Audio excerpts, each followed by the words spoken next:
My dad was a successful businessman. He was a loving, caring father. He provided for us in every way that he could. I was Daddy's little girl, and I thought the world of him. His situation before he got sick was he was successful. He owned a transportation company for Chicago in Indiana, Northwest Indiana, transporting people by bus to and from the airport. And he was the president of Boys Town, Campania-Canopy. He was on Channel 56 board. He was a very successful man, just successful. When he got sick, we were no longer able to maintain the company, and we had to close the company. After being diagnosed with lung cancer in the end of 2006, he had 3 surgeries. 3 years after that, he was diagnosed with brain cancer. He had 2 more surgeries. At this point, his company was gone. My company that I had with my husband was faltering, like a lot of companies in 2007 to 2008. And I was desperate. I could no longer maintain his medicine. His medicines were about $1,200 a month alone. He was getting more ill where he couldn't walk, and it was harder for me to care for him. I was not going to put him in a nursing home. He was 63 years old, and I just couldn't do that to him. And I was desperate. I was online looking. I bought medicines out of Germany and Canada for him so that I can maintain his medicine level, and that's how bad it got.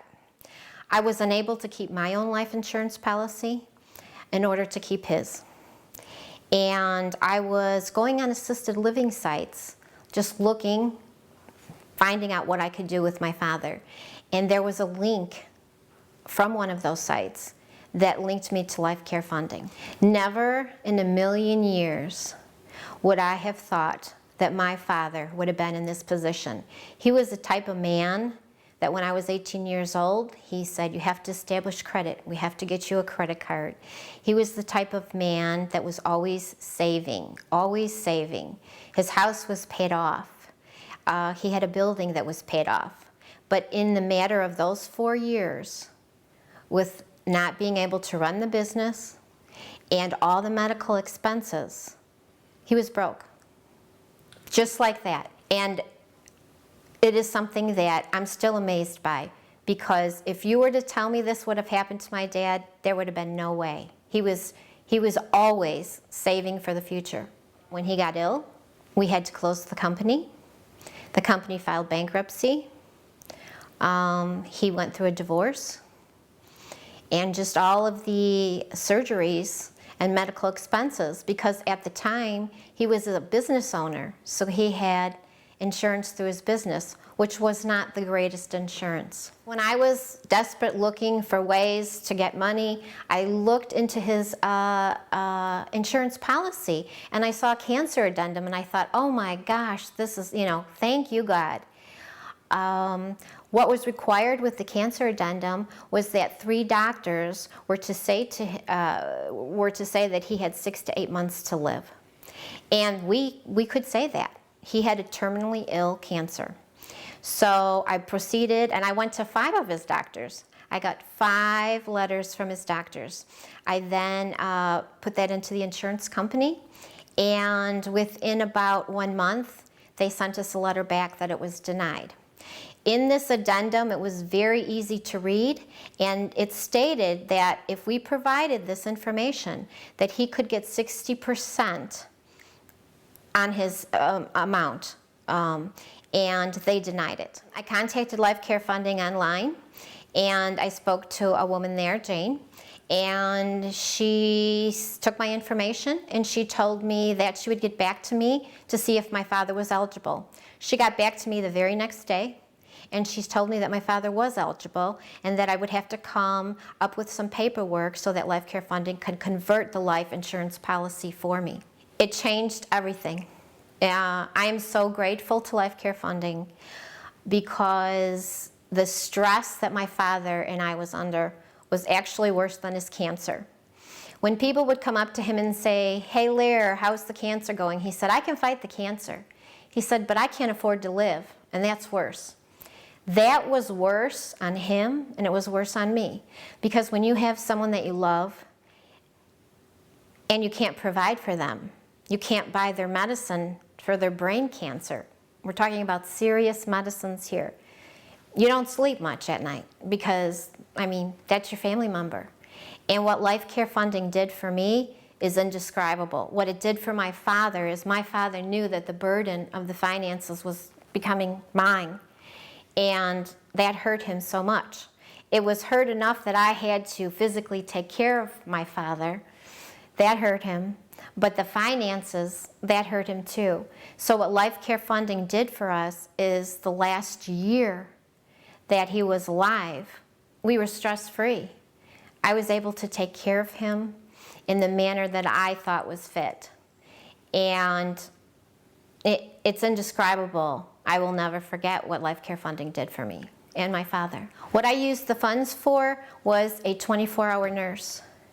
I wanted him to have 24-hour care. He was a very young man, and I felt that was important.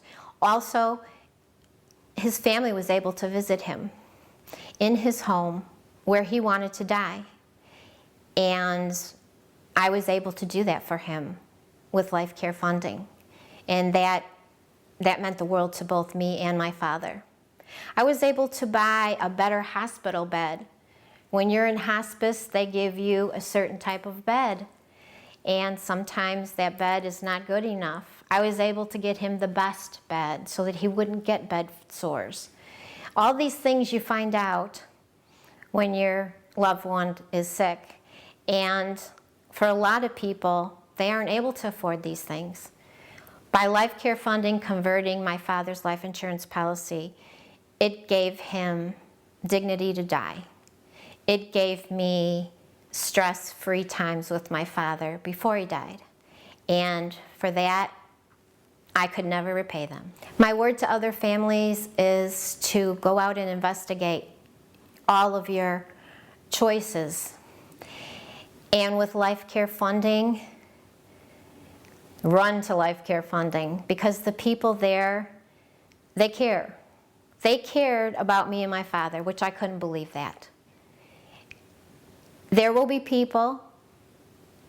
people in my family still to this day who saw my father and what he had, still skeptical, still saying, Carrie, should have you done that?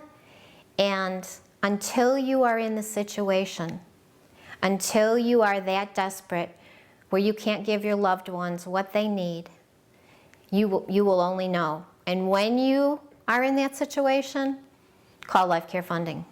I am very grateful that I had that time with my father and that I was able to provide for him. And I hope that this program goes worldwide and that everyone knows this program. Because I think in these times, with people living longer, which we're grateful for, but if you can't afford to live longer, it's not so much fun. So I think that we need to investigate, and we need to go forth and do things sometimes out of our comfort zone, and I'm so glad I did. My dad has played Santa since I was small, and he was a big member in Maryville, Indiana, of the Chamber of Commerce, and he used to be Santa for their parade. And he was always Santa for all of our Christmases. So it's very hard when he died to have a Christmas without him, because he was Christmas. And yeah, he was our Santa.